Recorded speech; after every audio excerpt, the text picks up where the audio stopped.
আমরা সংক্ষিপ্ত সময়ে কিছু কথা শোনার জন্য চেষ্টা করব। আল্লাহ রাব্বুল আমিন যেন যে কথাগুলি বললে শুনলে দুনিয়া আখিরাতে আমাদের কল্যাণ দেন, সেরকম কিছু কথা আমাদেরকে বলার তৌফিক দান করেন। প্রিয় ভাইয়েরা, আপনাদের এখানে অনেক লোক আছে যারা আশপাশে এখন পর্যন্ত মাহফিলের দিকে আসে নাই। ওনারা মাহফিল উপলক্ষে বাহিরে পাঁপড় খাইছে, বাইরে ঘোরাফেরা করছে, আড্ডা মারছে, মোড়ে দাঁড়ায় বিড়ি খাইছে এবং বিভিন্ন দিকের চিপা চাপাতে যায় প্রচুর পরিমাণে এখনো বিড়ি খাচ্ছে। এরকম আছে কিনা ভাই? আমার তাদের কাছে নিবেদন, মাহফিল শোনা ফরজ না, ওয়াজিব না। মাহফিল না শুনলে আপনার জন্য গুনাহ হবে না, কিন্তু আপনি যদি বাড়ি থেকে মাহফিলের নাম দিয়ে বের হন আর এই মাহফিলে যদি না আসেন, আমি পুরো আজকের যারা আমাদের ভাইয়েরা আসছেন সকলকে নিয়ে আল্লাহ রাব্বুল আলামিনের কাছে আপনাদের নামে অভিযোগ দিব যে আপনারা মাহফিলের নামে বের হয়েছিলেন, কিন্তু 11:15 পর্যন্ত আপনারা মাহফিলের দিকে একবারও আসেন নাই। আল্লাহ যা ব্যবস্থা লাগে আপনাদের জন্য করে দেন। ঠিক আছে তো ভাই? আপনাদের ছেলে পেলে কিন্তু অনেকের মধ্যে পড়ে যাবে, বুঝেন? কিন্তু ঠিক বলার আগে হিসাব করে ঠিক বলেন। রাজশাহী থেকে চাঁপাইনবাবগঞ্জে বিয়ে ধরছে, বরযাত্রীদেরকে বলে দিছে 2 বাসের বেশি আসা যাবে না, 1 বাসে সর্বোচ্চ 50 করে, 2 বাস 100। রাজশাহী থেকে চাপাই চলে গেছে বিয়ে খাওয়ার জন্য। 100 জন বরযাত্রী ধুমধুমায় খেতে বসছে। অনেকক্ষণ মেয়ে পক্ষরা উসখুস করে শেষে বলছে, ভাই বরের জন্য তো আলাদা টেবিল রেডি করছি, বর কই?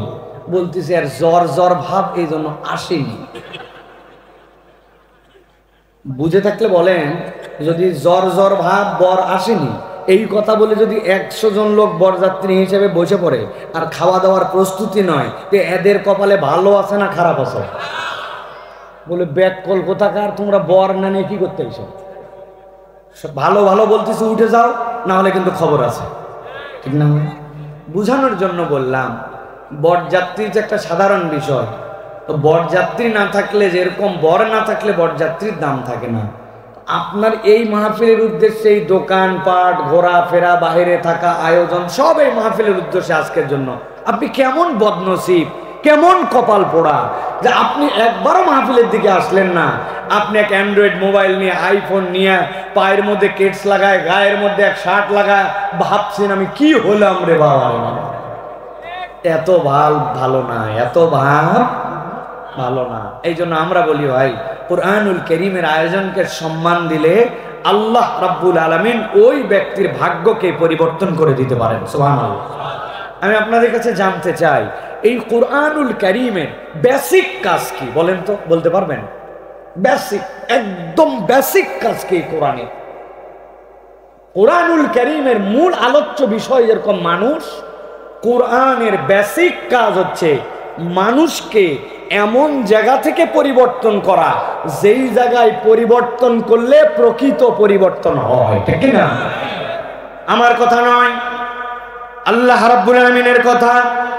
কোরআনের 21 নম্বর সূরা আম্বিয়ার 18 নম্বর আয়াত আল্লাহ বলছেন, গভীর মনোযোগে খেয়াল করেন।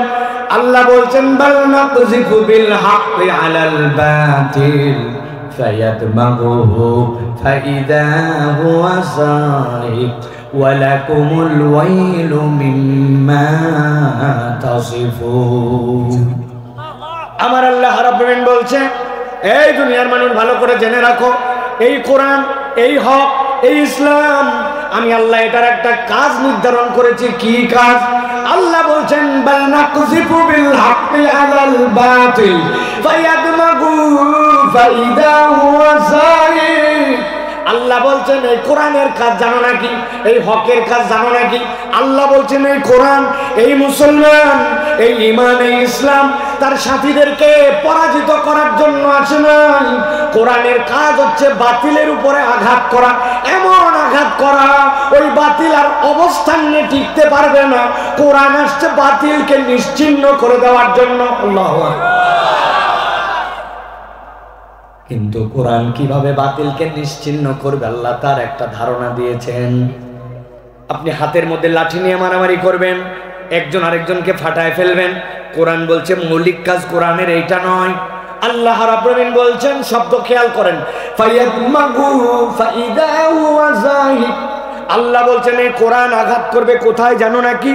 আরবিতে দামগুন শব্দের অর্থ হচ্ছে ব্রেন, আরবিতে দামগুন শব্দের অর্থ হচ্ছে আপনার মাথার পেছনের মস্তিষ্ক। আল্লাহ বলছেন এই কোরআন যে কোনো জায়গায় আঘাত করবে না, কোরআন আঘাত করবে মানুষের মস্তিষ্কে, এমন আঘাত করা করবে ফাইদা হুয়া যাহিক। আল্লাহ বলছেন রব্বুল আলামিন ওই জায়গায় বাতিলের অস্তিত্ব রাখবেন না, বাতিলকে শেষ করে দিবে। উদাহরণ দেওয়ার জন্য সারা জীবন অন্তরের মধ্যে গেঁথে ফেলবেন। এই যুবক, এই তরুণ, ভালো করে শোনো, মাথার মধ্যে এটা গেঁথে নাও, কেননা কোরআনের ব্যাপারে কনসেপ্ট আমাদের ক্লিয়ার না। আপনাদের এই হরগ্রাম এলাকায় বিকালবেলা খেলাধুলা করতে করতে গন্ডগোল বেঁধে গেছে, মাঝে মাঝে কথা কাটাকাটি করতে করতে গা ধাক্কা ধাক্কি গন্ডগোল ছেলেরা করে কিনা?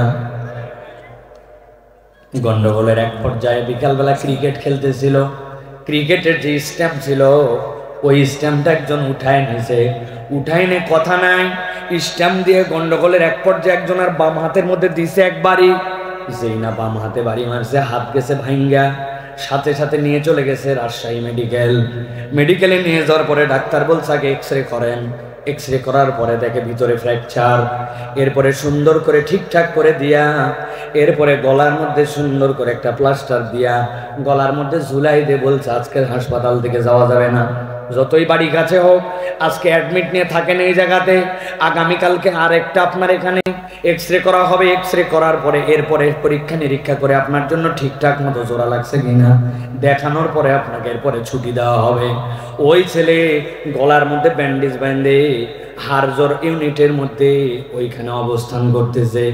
সন্ধ্যার পরে যখন অবশেষ যে সকল ইঞ্জেকশন ছিল ওইটা যখন কেটে গেছে, ওরে ব্যথার ব্যথা, রাত্রে এসার দিকে পাগলের মতো চিল্লাচিল্লি করতেছে।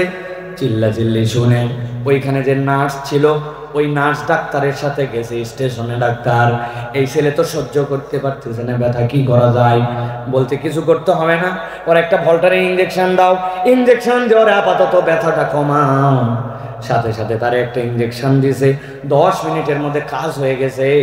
আগে যেরকম ব্যথা ছিল আর ব্যথা নাই, এখন যেই না ব্যথা কমছে, গলার মধ্যে ব্যান্ডেজ ঝুলাই নিয়ে আপনার হরগ্রামের ওই ছেলে হাসপাতালের বেডে ডান হাতটা মাথার পিছনে নিয়ে নিয়ে ভাবতেছে আল্লাহ একবার খালি আমার হাতটা ঠিক করুক, প্লাস্টারটা খুলি, হাতটা খালি ঠিকঠাক মতো জোড়া লাগুক।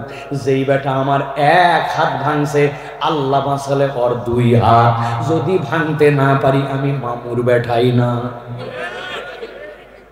বুঝে থাকলে বলেন তো হাসপাতালের বেডে শুয়ে শুয়ে এরকম চিন্তা করা সম্ভব কিনা?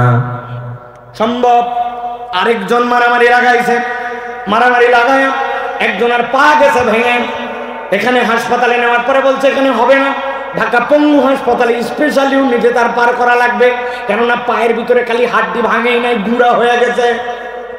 ঢাকা হাসপাতালে নিয়ে গেছে, ভালো করে বুঝেন, হাসপাতালে নেওয়ার পর অপারেশন করছে, অপারেশন করার পরে খালি ব্যান্ডেজ করে দেয় নাই, 5 ইঞ্চি 5 ইঞ্চি 2টা বড় বড় ইট গস কাপড়ের মধ্যে বাইন্ধে পায়ের মধ্যে টানা দিছে,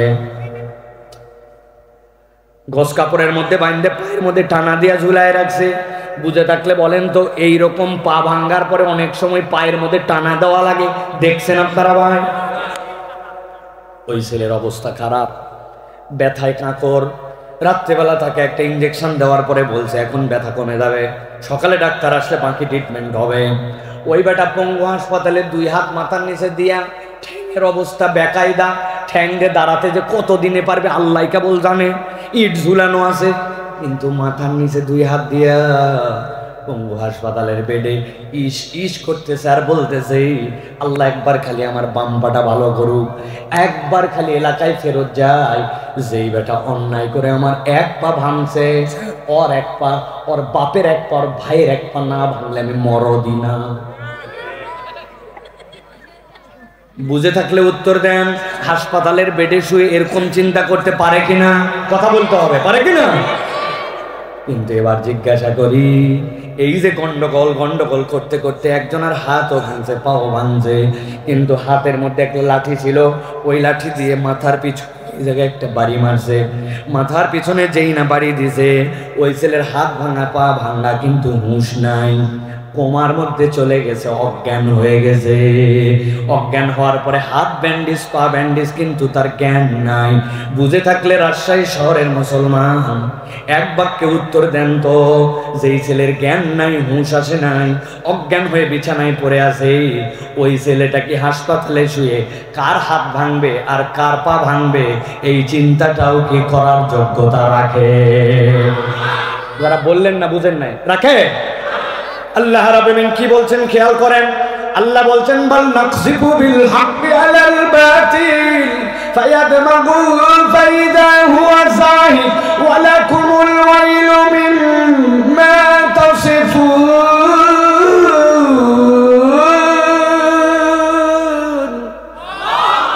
আল্লাহ বলছেন, ও দুনিয়ার মানুষ, আমি আল্লাহ বললাম এই কোরআন বাতিলের উপর আঘাত করবে, এই কোরআন বাতিলকে নিশ্চিহ্ন করবে, তবে সব জায়গায় কোরআন আঘাত করবে না। কোরআন মানুষের পরিবর্তন করবে আখলাকে, নৈতিকতায়, আচরণে। মানুষের যদি নৈতিকতা পরিবর্তন না হয়, চরিত্র পরিবর্তন না হয়, ব্রেনের যদি পরিবর্তন না হয়, বাহিরে বাহিরে সোনার বাংলার গল্প শোনাবেন, আস্তে আস্তে চোরের বদলে ডাকাত হবে, ডাকাতের বদলে সমুদ্র চুরি করবে, ডায়লগ থেকে যাবে, বাংলার পরিবর্তন সম্ভব না। ভালো করে এই জন্য বোঝেন, আল্লাহ বলছেন ফাইদা হুয়া যাহিক, এমন পরিবর্তন হবে, বাতিল নিশ্চিহ্ন হবে। কিন্তু আপনাদের কাছে জিজ্ঞাসা করি, বিগত সময় তো আপনারা আমার থেকে ভালো দেখেছেন, বাংলাদেশ হ্যান হয়েছে, ত্যান হয়েছে, ডিজিটাল হয়েছে, সিসি ক্যামেরা হয়েছে। এই সিসি ক্যামেরা হয়ে বাংলাদেশে চোর বাড়ছে না কমছে?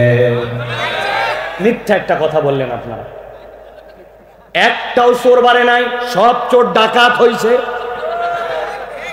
বুঝে সুঝে কথা বলেন। বলবেন হুজুর উল্টা পাল্টা বলতেছেন, আমার কাছে প্রমাণ আছে। আন্দা গুন্দা কোনো কথা আপনি আমার কাছ থেকে শুনতে পাবেন না। আমার পাসপোর্টের মেয়াদ 6 মাসের নিচে নেমে গেছে।